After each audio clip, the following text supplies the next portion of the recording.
It seems like everybody's good. All right. So we have 5 prereq skills for the week that we're going to review. There's a couple of other related skills that we're going to talk about as they come up. But the first one of these is Pythagorean theorem. And so what Pythagorean theorem is an equation that relates the side lengths of a right triangle to each other.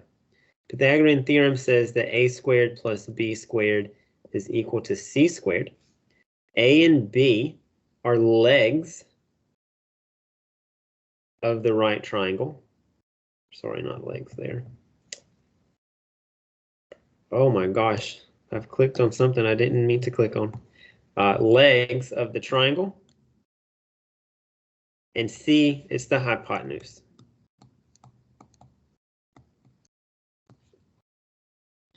And so what Pythagorean theorem is, or says, is that if we know the lengths of the two legs of the triangle, we can use that. If we know the lengths of any two sides of the triangle, we can use Pythagorean theorem to find the third and missing length.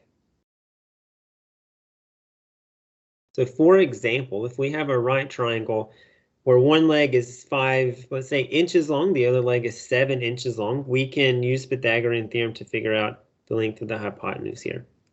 So a squared plus b squared is equal to c squared.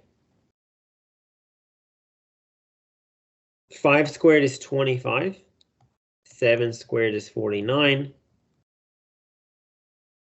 25 plus 49 is 74. And so c is the square root of 74.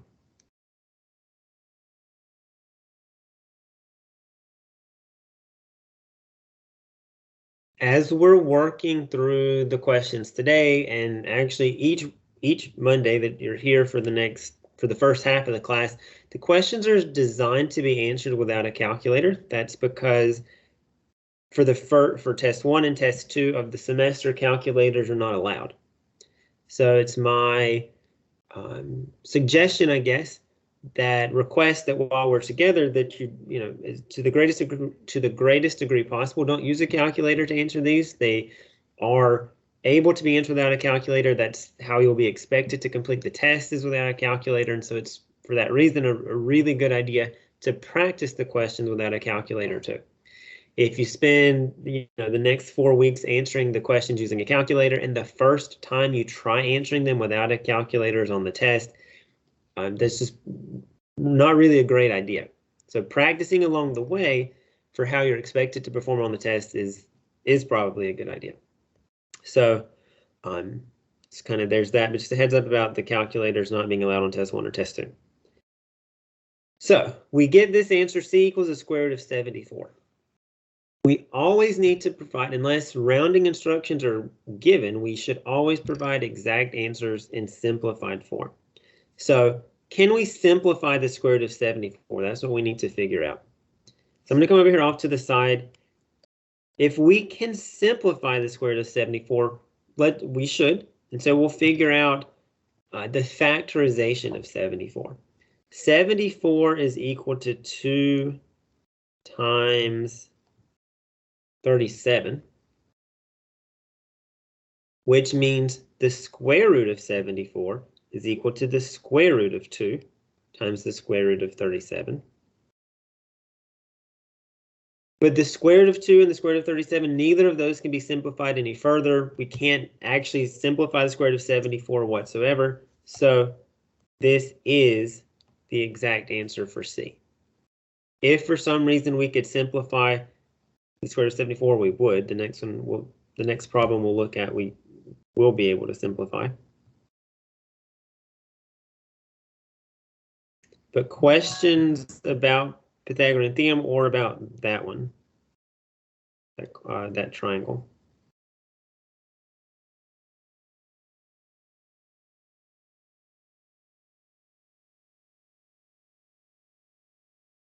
Okay. So here's a second one. For this one, instead of having the two legs and needing to find the hypotenuse, we have the hypotenuse and the leg, and we're missing the second leg. Pythagorean theorem works the exact same way. It's a squared plus b squared equals c squared. We don't know A. We know that B is 12 and C is 13. 12 squared, that's 144. And 13 squared is 169. I'm gonna kind of over here off the side make a kind of a suggestion. It's not, I mean, you're not obligated to do this, but if you, it would probably be helpful to become familiar, at least slightly familiar with the squares of 1 through 20. So, 2 squared, 3 squared, 4 squared, all the way up to 20 squared. That'll make some of these questions you'll see just a little easier, a little quicker. Especially for the times when you don't have a calculator to use, or when, for the test specifically. So just, if you can just, maybe it would be a good idea to just glance over the squares of 1 through 20 once a day for the next week or two, and maybe that'll make them a little familiar, maybe help solidify them a little bit. But just knowing those just will absolutely speed some things up. And on the test, of course, time is important. So a squared plus 144 equals 169. To find a, to solve for a, we should subtract 144. So that tells us that a squared equals 25. And then square rooting both sides tells us that a is the square root of 25. But that does simplify. It simplifies into 5, and so of course we should simplify that for our answer.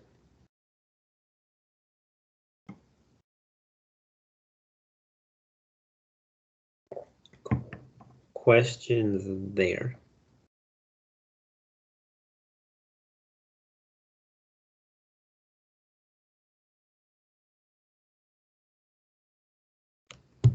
Okay, so simplifying radicals, we mentioned for both of these, we've simplified some type of square root. So I'm gonna take a sidestep from Pythagorean theorem for a second and talk a little bit about simplifying square roots. So if you have something that's the square root of 16, for example, like we just saw the square root of 25, but if you have a perfect square that you need to simplify, you should absolutely simplify it. Square root of 16 is 4. That would be how we should write this answer. If you have something that doesn't simplify, like the square root of 37, that doesn't simplify at all, so we should provide the square root of 37 as our answer. Unless rounding instructions are given, exact answers are what's expected. That's true for the test, that's true for WebAssign.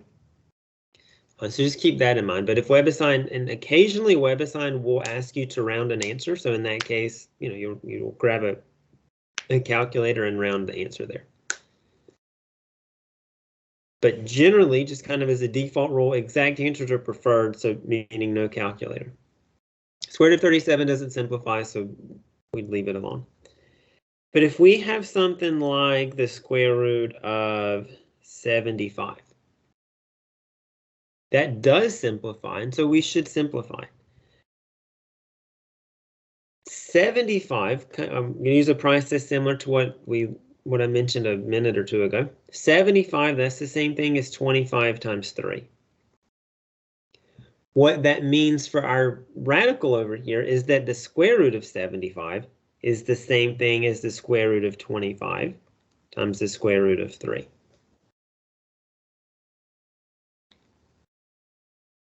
The square root of 25 simplifies into 5. 3, square root of 3 does not simplify. But what this tells us is the square root of 75 is equal to 5 times the square root of 3. Questions? And we can and we'll do a couple more. This is the process I use for simplifying radicals. This process I talk about in my class. If you have some other method you learn for simplifying radicals, then you want to talk about that or refresh on it, we can totally do that. But questions about any of these, or perhaps questions about some other process that you've learned in the past that you want to talk about?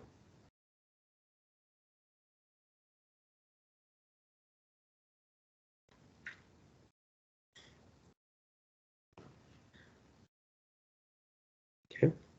So we'll look at just a couple more just to practice them. Maybe the square root of 48 and write it a little lower. The square root of, let's do 72. So there's two more here, the square root of 48 and the square root of 72. I'll give you maybe, what, a minute or so to try each of these if you will. We'll check them together in a second. Of course, if you have questions while you're working on them, let me know that and we'll talk about those in the meantime.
So the square root of 48, again, I'll keep using the process that I wrote above, but again, if there's any requests to talk about another process or just if you have questions about some other way of simplifying these, we can absolutely talk about that too.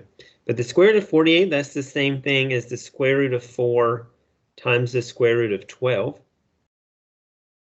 I'm picking 4 because it's a perfect square. But the square root of 4, that's 2. So we can simplify the square root of 4 into 2. But 12, we can simplify that further as well. The square root of 12 is equal to the square root of 4 times the square root of 3. Again, the square root of 4, that's 2. And so we can multiply 2 and 2 to get 4. But what this tells us is that the square root of 48 simplifies into 4 times the square root of 3.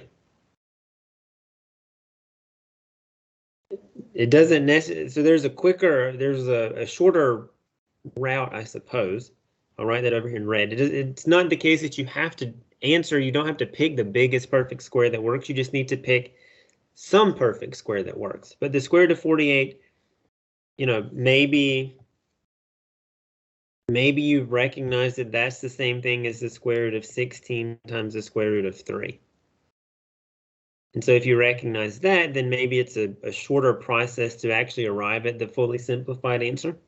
But it's not required that you can spot the biggest factor, the biggest perfect square of these numbers to simplify. You can kind of pick some smaller ones along the way that are a little easier perhaps to recognize. So our next one that we had that I had to erase was the square root of 72. 72, that's the square root of 36 times the square root of 2, which means the square root of 72 simplifies into 6 multiplied by the square root of 2. Questions there? And so again, this is, like I said, this is kind of a tangent or a sidestep from Pythagorean theorem, but simplifying these square roots is part of Pythagorean theorem and actually part of several other things that you're going to talk about for week 1.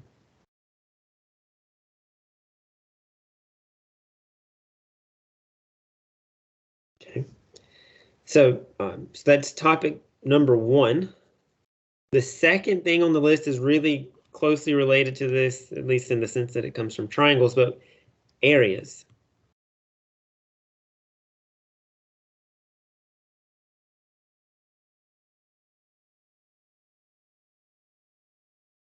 To find the area of a triangle, we use the formula area equals 1/2 base times height. For right triangles, the base and height are always the legs of the triangle.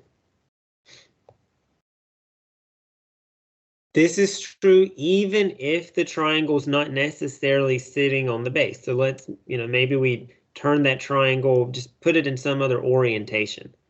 If it's a right triangle, the base and height are still always the legs of the triangle. Base doesn't necessarily mean it's the one on the bottom. The base and height, though, are always perpendicular to each other. That is a rule.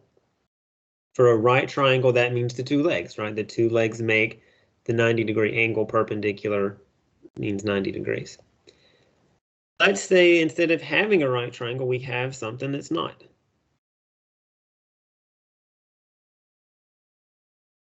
So here's a non-right triangle. We have a base and we have a height. Again, the base and height are always perpendicular to each other. That little right angle symbol down there indicates that the dashed line that I drew is perpendicular to the solid line at the bottom. The base at the bottom, the height is the dashed line there. That's still true even if the triangle is in some other orientation. I'm going to turn it upside down.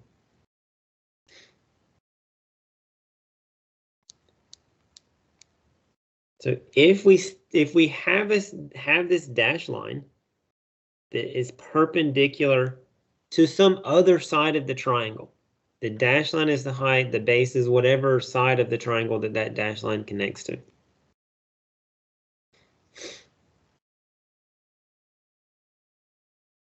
Let's say we'll do one more.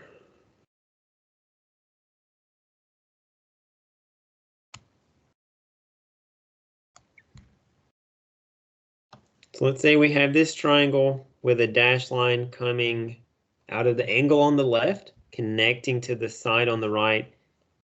Even then, the base is still the solid side, or is the side length of the triangle where that dashed line connects to it. The height is the dashed line, the base is the side of the side of the triangle. All that just pointing out that these triangles can be in any number of orientations. It's not all, again, it's not that the base is at the bottom and the height is something else. The base and the height are always perpendicular to each other, and that's kind of the defining characteristic. So I'm going to scroll back up, and we're actually going to find the areas of the triangles we looked at earlier, just because we've already talked about them for a little bit. We could continue talking about them. So if we needed to find the area of the first triangle we looked at, the formula is 1/2 base times height. In this case, the base and height are the two legs. These are both, the two we're about to look at are both right triangles. 1/2 of 7 times 5 says that the area of that triangle is half of 35. So we have a couple of different ways to answer to provide the answer. I'm going to write it as 35/2. A perfectly reasonable way to answer it. If you'd like to provide a decimal, you can do that as long as the decimal you provide is equivalent to the fraction. So this fraction is 35/2. As a decimal, that's 17.5. That decimal, 17.5, is equivalent to the fraction, so it's perfectly reasonable. You can provide either answer. If for some reason you got an answer of 7/3, we'll make up something totally unrelated. If you find an area to be 7/3, then you can provide that as an answer. You could provide that doesn't, my 7 kind of got combined and looks like a 1. So 7/3. If you get that as an answer, 7/3 is totally fine. You could also provide the answer 2 1/3. That's equivalent to 7/3. So both of those are equivalent to each other, totally fine. You could, as a decimal, that's approximately 2.333, with threes repeating forever and ever and ever. What that means, though, is that you could not provide 2.33 as a replacement for 7/3 or for 2 1/3. You can use decimals as long as they're equivalent to the fractions. I'm pointing this out. It's my assumption that folks in 172 took 171, so you've encountered WebAssign before, and the whole point of what I'm talking about here is mostly to address WebAssign things. WebAssign expects exact answers. If you're putting in an approximate answer, like 2.33, when WebAssign's expecting an exact answer, it's going to get counted wrong. So just be on the lookout for the instructions in WebAssign. If it wants a rounded answer, it will say that. If it does not request a rounded answer, make sure you're providing exact answers. I know that it can be frustrating. I'm sure most of us have had some sort of problem with WebAssign where you were putting in an answer that you were certain was correct and WebAssign kept saying no, and the issue ended up being that the answer, you weren't submitting an answer in the requested format. So just, again, kind of a word of caution, I guess. If WebAssign wants an approximate answer, it will say so. It will ask you to round it to some certain number of decimal places. So if it doesn't ask for rounding, just make sure you're providing an exact answer. Okay, so we have, I'm going to kind of scoot that back over. We have one more for the area. We'll do the second triangle from earlier, and then we'll make up a couple new ones. To find this area, the equation is 1/2 base times height. In this case, the base is 12. We found the height to be 5. 1/2 of 12 and 5 is 60, and half of that is 30. So the area of this second triangle from earlier is 30 square units, whatever the units were. I didn't make any units up, but I'll put square units here.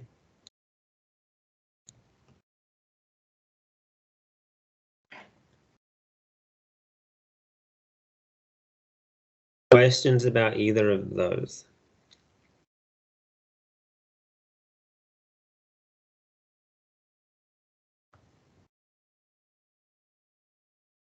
Okay, so I'm going to scroll back down to our areas section. We'll do a couple more of these just to try some triangles that are maybe that look a little different, that are not right triangles. So let's say we have this one. We have a base that's 4 times the square root of 7 inches, and we have a height that's 9 inches. To find the area here, it's the same thing. I mean, the area formula doesn't change. It's 1/2 base times height. In this case, the base is 4 times the square root of 7, and the height is 9. So we have this radical in here. We have to multiply a series of things. One of them is a radical. So what I'm going to do first is to just multiply the whole numbers. 4 and 9, that's 36. So we can simplify this along the way. This is one step in the process, but we can simplify by multiplying 4 and 9 to get 36. Half of 36, I'm going to multiply that one next. That's, to me, the next easiest portion of this to multiply, again, without a calculator. Half of 36 is 18. And so the area of this triangle, once we multiply everything together, is 18 times the square root of 7. I said these units were inches, so square inches is the unit there.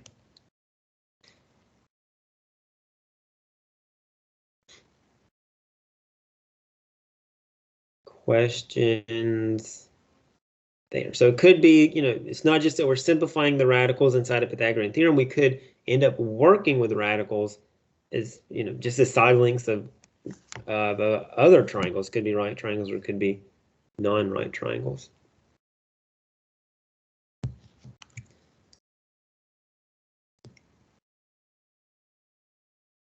Okay. So in general, questions about Pythagorean theorem or areas or triangles at all, In a second, we're going to move on. If there are no questions, we'll move on to proportions, which is our our third topic, but that's not too closely related to what we've been talking about yet. So questions on this before we kind of move on to a new section, I guess.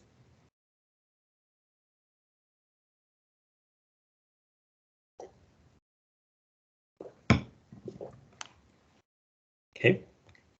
So our next topic is proportions.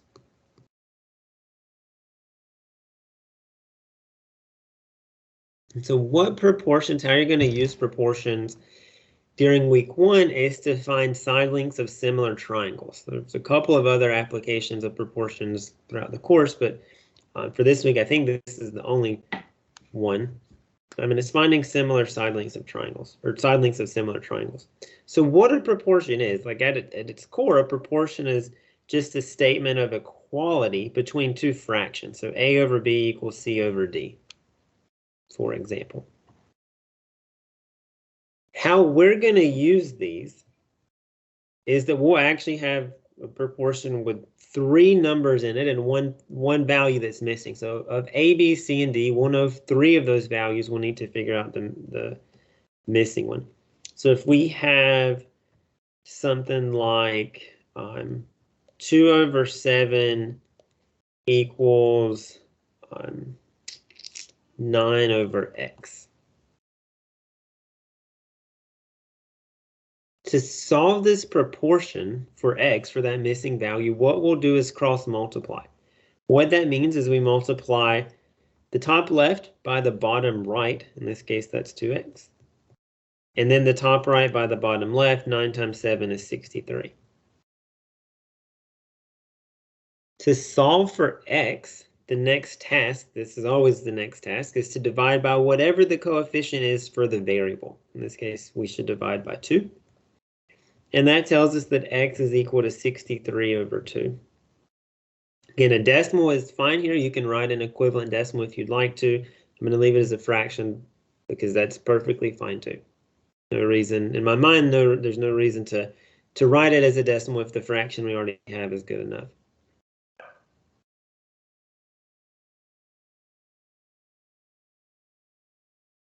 So let's try. I'm going to put one more proportion up here just to give you a chance to answer one of those on your own, and then we're going to apply the proportion idea to find some missing side lengths of triangles in just a minute.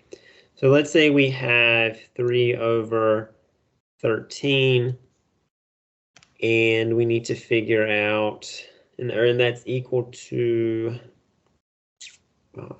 52 x over 52.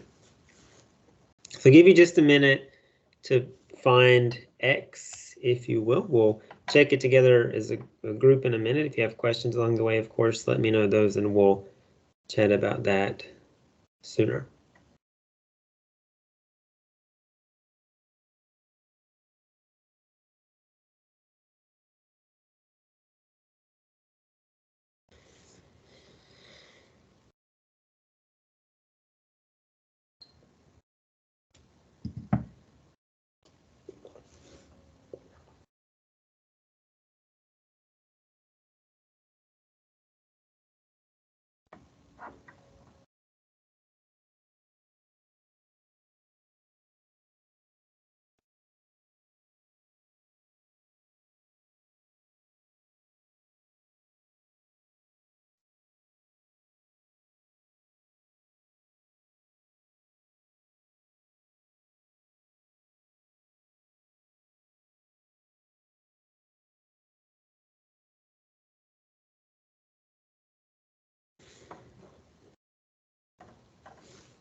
So to figure out x, as always, it's always the process which you cross multiply. 3 times 52 is 156. And that's equal to 13x. To solve for x, we should divide everything by 13. So maybe I mentioned, calculators not allowed. Maybe doing this division without a calculator is a little cumbersome. I'm not, just honestly off the top of my head, 156 over 13 doesn't just kind of pop into my head. So maybe, if you're on a test or something and you do need to use long division to figure out one of these answers, that's totally fine. So we need to divide 13 into 156. How that works is we first start by asking, how many times does 13 go into 15? The answer to that is 1. Then we multiply 1 times 13 and subtract that from 15. 15 minus 13 is 2. And then we bring down the 6. Then we repeat the process. We ask, how many times does 13 go into 26? The answer to that is 2. We multiply 2 times 13 and subtract from 26, and that leaves us the remainder. And so by going through this process, we get that x is equal to 12. This, thinking back to 171, if you took that at WECTEC, this is the process you use for dividing polynomials. If that rings a bell, I know that was, I think, in Unit 2 of 171, but dividing polynomials use a similar type of division. And so, maybe it's the case that for a test or a quiz or some, whatever type of assignment where you're unable to use a calculator or you're not allowed to use a calculator, that you need to use long division. So this is that process, and we've used it here. But questions about anything we did for either of these two proportions before we actually look at a triangle example with proportions?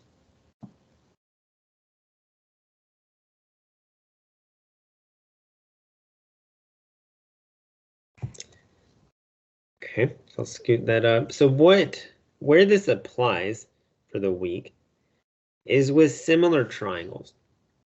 And triangles are similar if their side lengths have a corresponding ratio. So let's say we have this kind of larger triangle that has side lengths of 18, 12, and 6.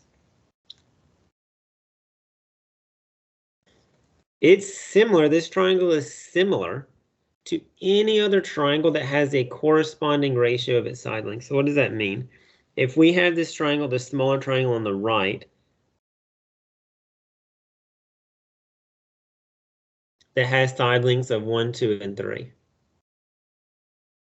And I guess I need to point out that this isn't really a triangle. I wasn't quite paying attention to the side lengths I picked back here. So this doesn't make a triangle 1, and the reason it doesn't make a triangle is because 1 and 2 add to 3, so the two sides can't add to the other side. So ignore that this isn't a triangle. I didn't intend to do that, but ignore that it's not a triangle. We'll keep talking about them being similar anyway. Triangles are similar if there's a corresponding ratio between their sides. What that means, sides are corresponding if they're in the same relative location. So 3 corresponds to 18, 2 corresponds to 12, and 1 corresponds to 6. They're in the same relative position. 6 is at the bottom, 1 is at the bottom, 2 is on the right, 12 is on the right. That's kind of the idea for corresponding sides.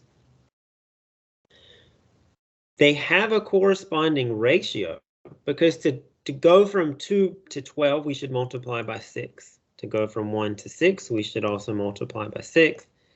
And 3 to 18, we can also multiply by 6. Right? That's the corresponding ratio I'm talking about, that multiplying by 6 there. So how proportions factor in, or how proportions work with finding missing sides of similar triangles is that maybe we'll be given one complete triangle.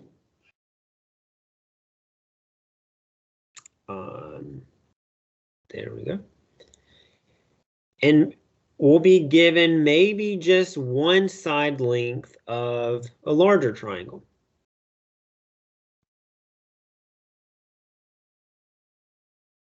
We can use proportions to figure out, I'm going to label the missing sides as A and B, but we can use proportions to figure out the missing sides of this other triangle.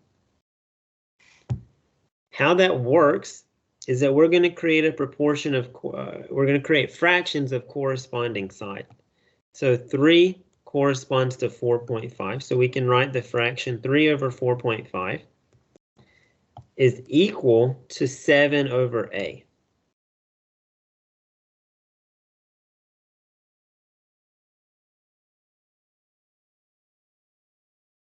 Once we have this proportion set up, we can cross multiply to figure out the missing value. 3A is equal to whatever 7 times 4.5 is.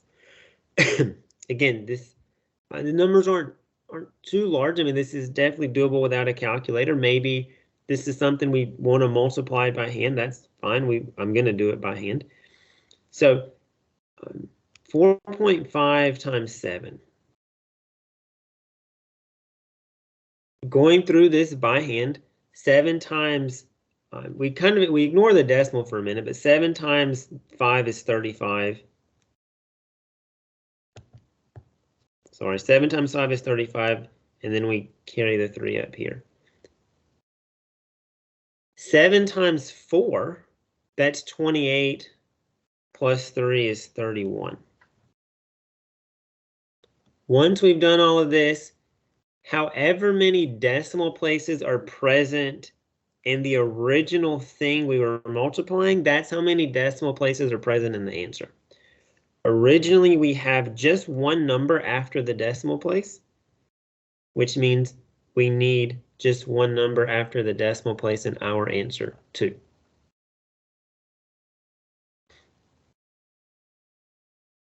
So 7 times 4.5, that's 31.5.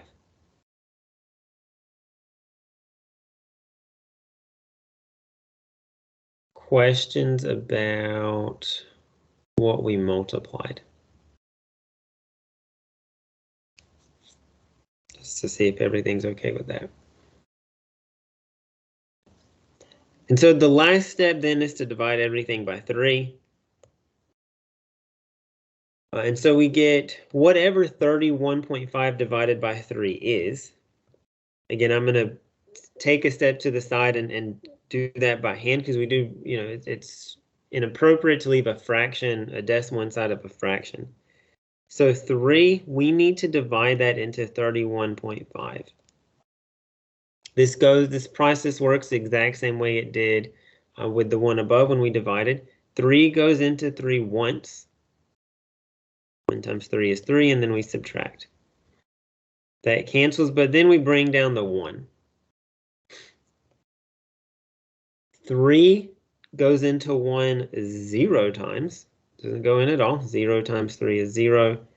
We subtract 1 minus 0 leaves us 1, and then we bring down the 5. Again, we ignore the decimal until we get to the end of this. 3 times 15, or 3 goes into 15 5 times. 5 times 3 is 15, and there's our remainder of 0. The 31.5 divided by 3 gives us the decimal 10.5. How it works when you're done with all of this, wherever the decimal appeared in the original number underneath the little house there, I'll just call it a little house, the decimal comes straight above. So 31.5 divided by 3, that's 10.5. So our missing side for A is 10.5.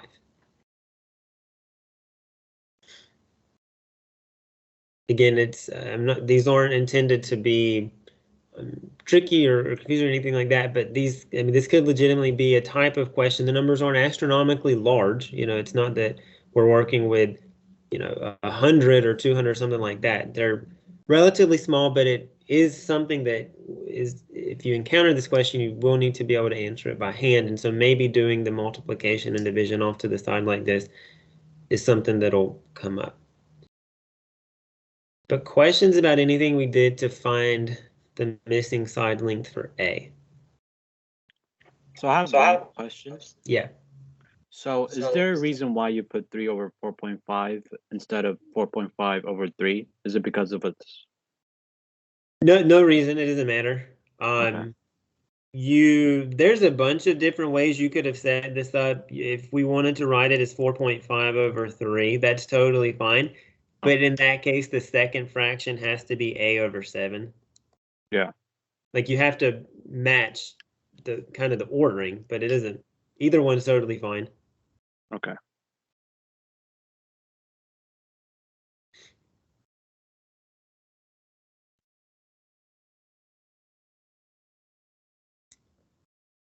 Okay, so we found A. I'm going to give you a minute or so to work on finding side B, if you will. That one's going to go maybe a little smoother than finding A. There's still some decimals that are going to come up, but actually I take that back. There's no decimals. So I'll give you a second to find side B though, and we'll check it. We'll talk about it together in a minute.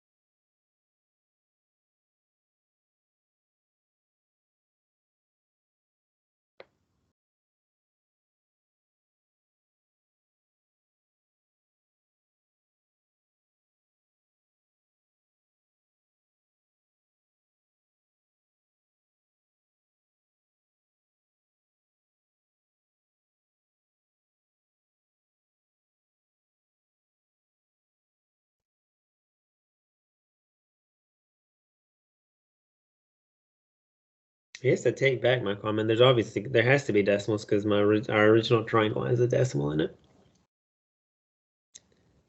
Yes, I meant the answer doesn't have a decimal. So we can, one of two options, we can, when we're setting up the second proportion, we can use either the 3 and the 4.5. We started with both of those. We know both of those. Now that we know the missing side length for A, we could use 7 and 10.5 as one of our fractions too. Something to be on the lookout for, especially when you're answering these questions by hand, or when you're answering these questions without a calculator. Choosing the smaller numbers is probably going to make the work a little easier to get through. So, 7 and 10.5, obviously larger than 3 and 4.5. So I'm going to choose to use 3 over 4.5. So what we can write for our fraction, or for one of our ratios, is 3 over 4.5 is equal to 6 over b. To find b, we'll cross multiply. That's 3b is equal to 6 times 4.5. Another way to think about this is that if we need to multiply 4.5 by 6, we can multiply. So I guess it'll probably just be better to go about it the same way. So we'll multiply the 6 by the 5 there. That's 30.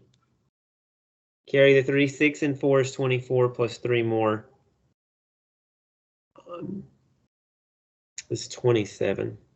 We have one number after the decimal place originally, so we should have one number after the decimal place now.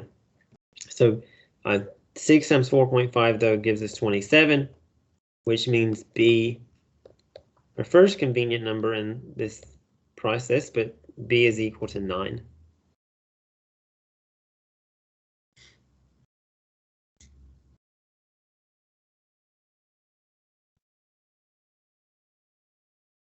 Questions about any portion of these two similar triangles?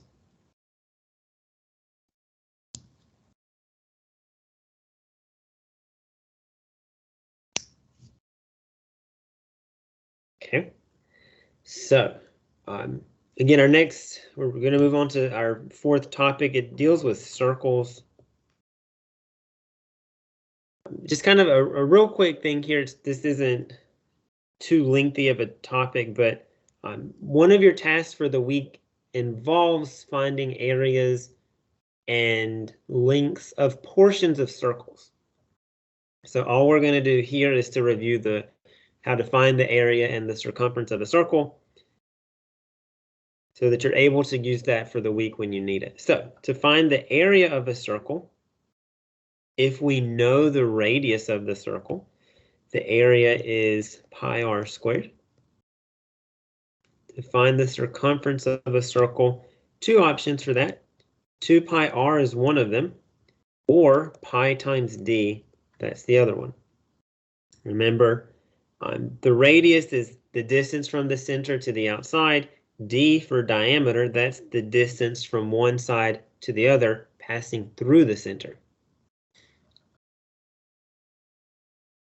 And so if we have a triangle, if we have a circle that has a radius of 7 inches, and we need to figure out its area and its circumference, literally all we need to do is apply these formulas. It's the exact same thing as what we did above when we're looking at areas of triangles.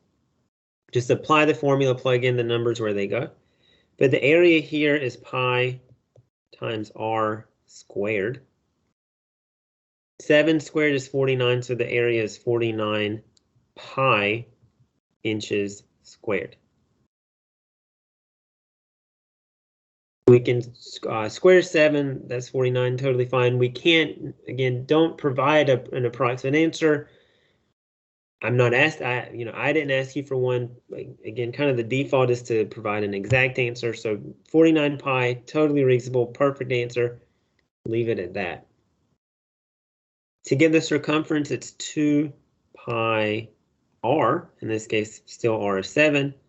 2 times 7 is 14.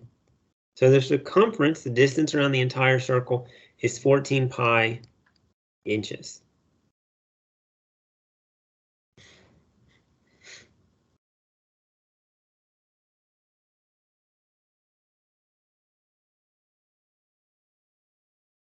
Questions about that one?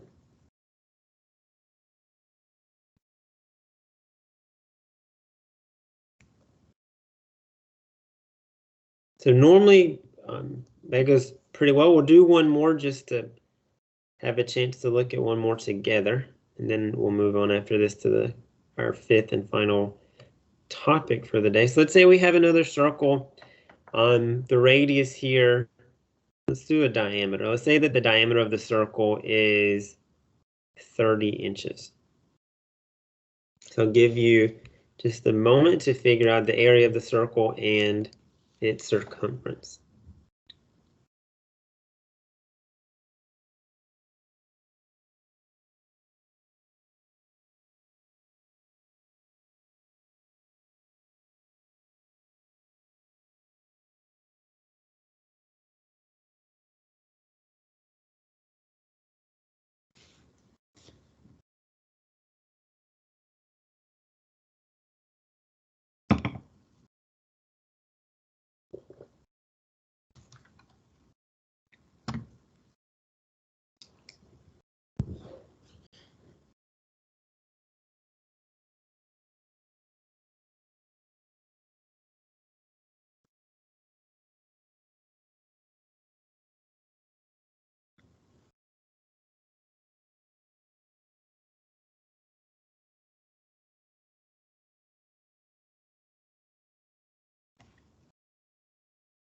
So I'm going to start with the circumference just because we get to use the formula C equals pi times D.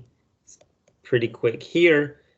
That's pi times 30. The diameter is 30 inches, so the circumference is just 30 pi. There's not really there's not a whole lot going on. There's not really anything we can do to simplify that. To figure out the area, though, we at least need to determine the radius of the circle. So the radius, remember, that's half of the diameter, which in this case makes the radius 15. So the area is pi r squared. 15 squared, that's 225. So the area is 225 pi, and the unit is square inches.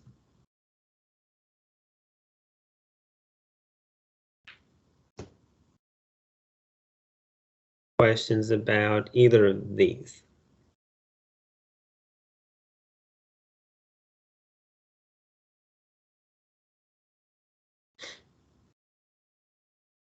Okay.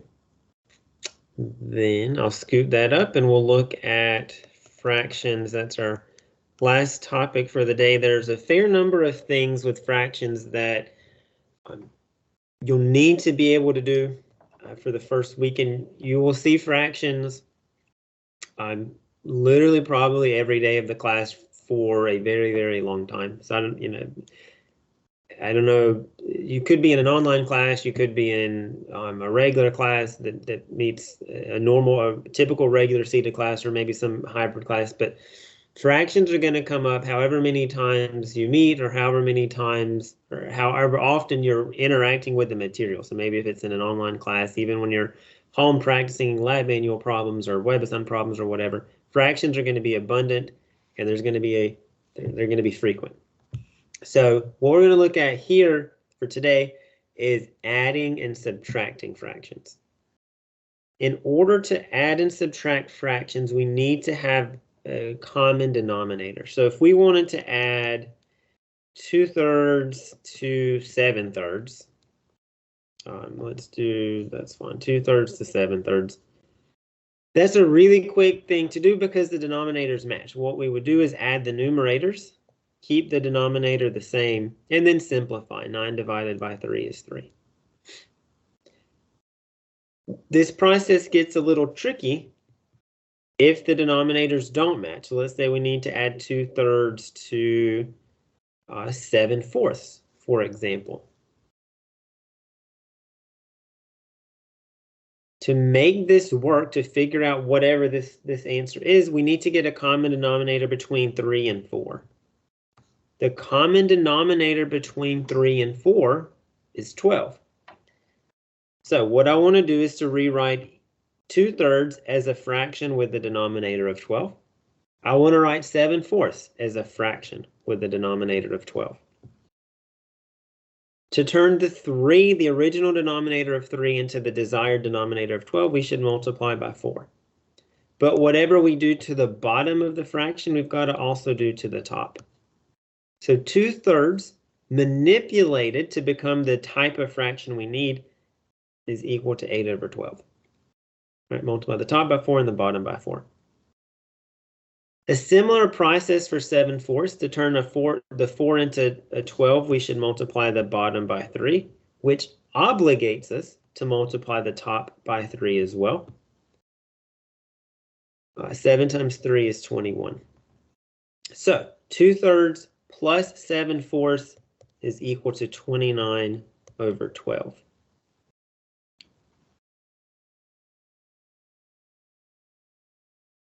Subtracting these, the process is no different, except that in the middle we would be subtracting instead of adding. So 8 minus 12 would be -13. But it doesn't change the essence of what's going on. We need to get two fractions that have the same denominator. So where this is going to come up during week 1 is with finding coterminal angles. So let's say you have the angle pi/3, and you need to find an angle coterminal to it. So I mean, I don't really want to, it's not the point that I'm trying to cover the whole lesson of coterminal angles, but just I'm pointing out the time for this week where you're going to use this. To find coterminal angles, what we do is add or subtract 2 pi from the original angle. So our original angle is pi/3, and we need to add 2 pi to it. What this means is that we need to rewrite both, we need to change these fractions, one or maybe both of them, so that they have the same denominator. Between 3 and 1, the common denominator we're after is 3. Pi/3 already has the denominator of 3, so we don't really need to do anything to that. But the 1, in order to turn it into 3, we need to multiply by 3, which obligates us to do the same thing to the numerator. So 2 pi times 3, that's equal to 6 pi. Which tells us that pi/3 plus 2 pi is equal to 7 pi/3.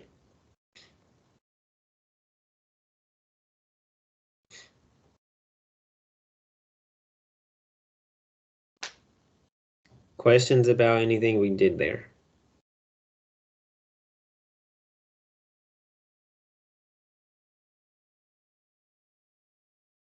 Okay, so I'm going to make a couple, just a couple of comments about perhaps about ways to speed up this process. It's not a race. I'm not suggesting that you need to be able to do it really quickly, but at least for the test, you know, time is valuable. And so if there are ways you can just kind of speed up these types of questions, just any little bit, that might be valuable.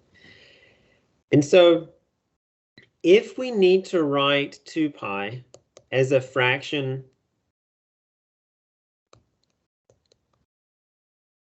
with a denominator of 4.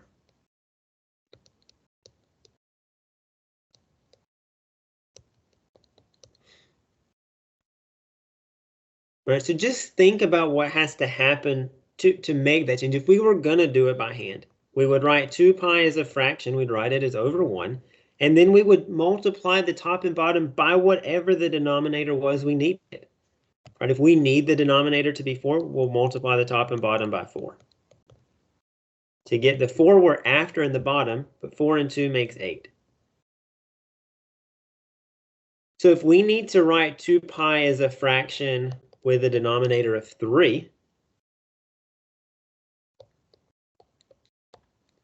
essentially what's going to happen is we're going to multiply the top, we're going to multiply 2 pi by 3 and just write it over 3.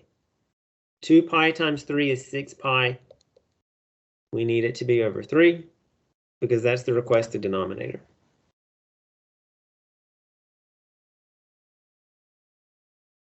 If we need to, and I'm picking 2 pi because, again, that's what you'll be adding or subtracting for these coterminal angles. If we need to write 2 pi as a fraction with a denominator of 5,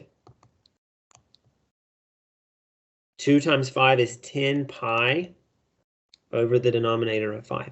And you can maybe pretty quickly check these by just dividing the numbers, kind of ignoring the pi, but 6 divided by 3 should give you back the 2. 10 divided by 5 should give you back the 2. 8 divided by 4 should give you back the 2 from the beginning. You know, so if you can, you know, you're obviously welcome. There's no harm and no problem in taking this step and writing it as a fraction over 1 and then picking the number to multiply the top and bottom by. But if you're able to just kind of look at these and say, oh, well, if I need a denominator of whatever, that just means I need to multiply this 2 by whatever and keep the pi with it. So we'll do maybe a strange one, but 2 pi with the denominator. Maybe this isn't strange, but it's a little bigger. But 2 pi with a denominator of 15. Again, we know the denominator needs to be 15, so great, I can throw that in there. And then the 15 times 2 is 30. We can check 30 over 15 gives us back that original 2. So yeah, that's fine. What we've got is correct. But the whole point of being able to add and subtract these, or the whole process of being able to add and subtract these, requires that the denominators be the same. And so if we're trying to add 3 pi over 7 to 2 pi, right, how we can mix all of this together to apply it to where we need. 3 pi over 7 plus 2 pi. In order to make that work, we need to write 2 pi with the denominator of 7. From all the things we've just said, that means that's 14 pi over 7, which means 3 plus 14 is 17 pi over 7.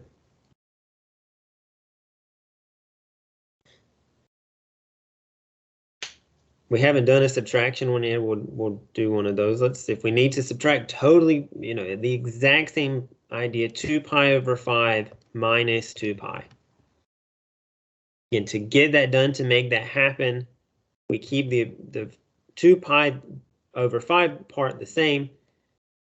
2 pi, we need to write it with a denominator of 5, which means the top has to be 10. 2 minus 10, that's negative 8. But fractions, being able to add and subtract these fractions that have different denominators is absolutely something that's going to come up. It's going to come up for several weeks, but it's going to come up in different ways over those several weeks. This is just kind of the idea for week 1 is these coterminal angles. You know, we haven't talked quite about coterminal angles, but this is part of that process anyway. Questions about any of the things we did with these fractions, about anything about them at all? Fractions, if you are uncomfortable with fractions, if you're apprehensive about working with fractions, if you're just not certain, if you just feel like you need more practice, absolutely ask me now. We can come up with some other problems and practice those, but fractions will come up regularly for a very long time. So if fractions are something that you think you need more practice with, it's absolutely best to get that practice sooner, or as absolutely soon as you can. I think you said this earlier, but when it comes to fractions with pi, I feel like you should simplify it further, right? If you can. Yeah, and I guess it just happened to work out that the few we added did not simplify. I was gonna ask about that. Yeah, so if let's say we got an answer, none of these would actually so for these coterminal angles, they actually wouldn't simplify, just kind of by default of how they work out, I think. Maybe they will. Let's see. Yeah, I was talking about with the red circles, But yeah, I mean, the answer to regardless of the ones we're looking at, the answer to your question is yeah, the red circles. Where was that? It was down. Oh, down. All the way down. You skipped them. Skip them. Okay, well, it doesn't. The answer I can answer your question anyway. Yeah. So if any of these fractions simplify, let's say you get an answer of 22 pi over 4. Mm-hmm. You should simplify that in the same way you would simplify any other fraction. The 22 and 4 can both be divided by 2. And so we should do that. That simplifies to 11 pi over 2. I think that's what you're asking, right? Yeah. I saw a 35 over 15. It was over there. Yeah. I saw. For sure. And that's, that can be simplified. The 35 can be divided by 5. The 15 can be divided by 5. And so you should do that at 7 pi over 3. But yeah, 100% of the time, if fractions simplify, you should simplify them. And the pi doesn't make this so that it doesn't simplify. Essentially, what you're simplifying is the numbers component of this, the actual whole number component in the top and bottom.